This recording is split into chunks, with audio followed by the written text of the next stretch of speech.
അഭ്യുന്നതരായ ക്ഷണിതാക്കളെ, പ്രിയ സഹപ്രവർത്തകരെ, എല്ലാവരും പറഞ്ഞതുപോലെ ഒരുപക്ഷെ മലയാള സിനിമയുടെ ചരിത്രത്തിൽ നിന്ന് മാത്രമല്ല, കലാ സാംസ്കാരിക രംഗത്ത് തന്നെ ചരിത്രപ്രധാനമായ ഒരു ദിവസത്തിൻ്റെ ഒരു ഭാഗമാകാൻ സാധിച്ചത് ലാലുവിൻ്റെ ഗുരുത്വവും എനിക്ക് ആ കുടുംബത്തോടുള്ള സ്നേഹവും കടപ്പാടുമാണ്. നെടുമുടിച്ചേട്ടൻ പറഞ്ഞു, അപ്പു എന്ന് ലാലു വിളിച്ചപ്പോൾ കൈകൾ നിലത്തൂന്നി കാലുകൾ കറക്കി ചാടിച്ചാടി വന്ന അപ്പുവിനെയാണ് വേണുവേട്ടൻ കണ്ടത്. അതുപോലെ ഞാൻ ലാലുവിനെ കണ്ടിട്ടുണ്ട്.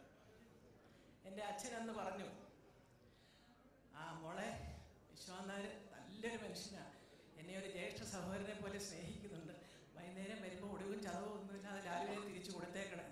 അപ്പം അന്ന് മുതൽ ലാലു എന്ന് പറയുന്ന ഒരുപാട് സ്നേഹിക്കുന്ന ഒരു അനുജൻ്റെ സ്ഥാനത്ത് ഒരു പ്രായം കൊണ്ട് എനിക്ക് പറയാമെങ്കിലും ഒരുപക്ഷെ ഞാനും എൻ്റെ ജ്യേഷ്ഠ സഹോദരനും എൻ്റെ സഹോദരിമാരും ഒക്കെ ഒരു ചെറിയമ്മയുടെയോ അല്ലെങ്കിൽ ഒരു വല്യച്ഛൻ്റെയോ ഒക്കെ സ്ഥാനത്ത് നിൽക്കാവുന്ന തരത്തിലായിരുന്നു ആ കുടുംബവുമായിട്ടുള്ള ബന്ധം.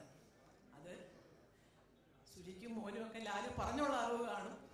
എന്തായാലും മോനെ, അച്ഛൻ്റെ ആ ഒരു ഗുരുത്വം, ഒരു സ്നേഹം, സഹപ്രവർത്തകരോടുള്ള ഒരു അടുപ്പം, ആ ഒരു വാത്സല്യം, ഏത് രംഗത്ത് പോയാലും അത് മനസ്സിൽ സൂക്ഷിക്കുന്ന ഒരാളിൻ്റെ വിജയം സുനിശ്ചിതമാണ്, യാതൊരു തർക്കവുമില്ല. എന്തെല്ലാം നമുക്ക് ശത്രുക്കൾ വന്നാലും ശത്രുത ആരുടെ ഭാഗത്തു നിന്നുണ്ടായാലും അതിൽ നിന്നൊക്കെ നമ്മളെ രക്ഷിക്കുന്നത് സർവേശ്വരനാണ്. അതിന് വേണ്ടത് അച്ഛൻ്റെ ഒരു സ്വഭാവം മാത്രം. തീർച്ചയായിട്ടും മോനെ കഴിവുണ്ടെന്നുള്ള കാര്യമാണ്. സത്യം പറഞ്ഞാൽ ഞാൻ കൊച്ചിയിലായിരുന്നു. സുഖേട്ടൻ്റെ ആണ്ടുവിലേക്ക് കഴിഞ്ഞപ്പോൾ ഇന്നലെ ഞാൻ മക്കളോട് പറഞ്ഞു, എനിക്ക് പോയേ പറ്റും. കാരണം വേറൊന്നും കൊണ്ടല്ല, ലാലുവിൻ്റെ ഒരു പടത്തിൻ്റെ മുന്നിലേക്കാണെങ്കിലും നമുക്ക് വിളിച്ചു പറയാം.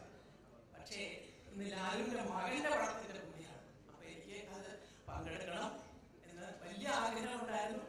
ഞാനിന്നലെ തിരുവനന്തപുരത്ത് എത്തി, എനിക്ക് പങ്കെടുക്കാൻ സാധിച്ചു. ഏതായാലും എനിക്കിപ്പോഴും ലാലുവിൻ്റെ മകൻ്റെ പടത്തിൻ്റെ മുന്നിലാണെങ്കിൽ പോലും ലാലുവിലൂടെയാണ് ഞാൻ അപ്പുവിനെ കാണുന്നത്. തീർച്ചയായിട്ടും എല്ലാ അനുഗ്രഹങ്ങളും ഈ കുഞ്ഞിനുണ്ടാവും. കാരണം അച്ഛനമ്മമാര് കൊടുക്കുന്ന ആ ഒരു അല്ലെങ്കിൽ വളർത്തിക്കൊണ്ടുവരുന്ന പാരമ്പര്യം, സംസ്കാരം, ഇതെല്ലാം തീർച്ചയായിട്ടും മക്കളിലൂടെ കാണാൻ സാധിക്കും.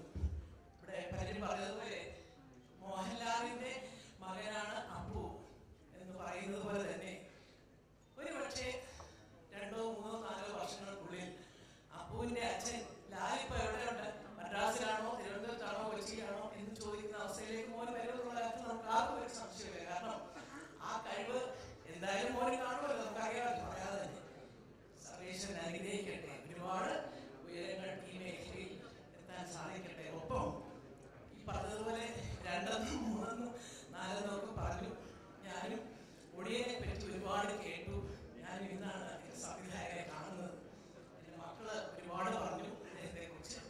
പിന്നെ അഭിനയിക്കുന്ന നായകനെ കുറിച്ച് ഞാൻ നായകനൊന്നും പറയേണ്ട കാര്യമില്ല. ഒടിയന്റെ ടീച്ചർ കണ്ടു, ജിത്തുവിന്റെ പടത്തിന്റെ ടീച്ചർ കണ്ടു. എനിക്ക് ഒരുപാട് വേണ്ടപ്പെട്ട ഒരു അനിയനാണ്. അദ്ദേഹത്തിന്റെ വെളിപാടിന്റെ പുസ്തകത്തിന്റെ വിശദവിവരങ്ങൾ കണ്ടു. വാക്കുകളിലൂടെ ഉണ്ണികൃഷ്ണന്റെ വില്ലനെ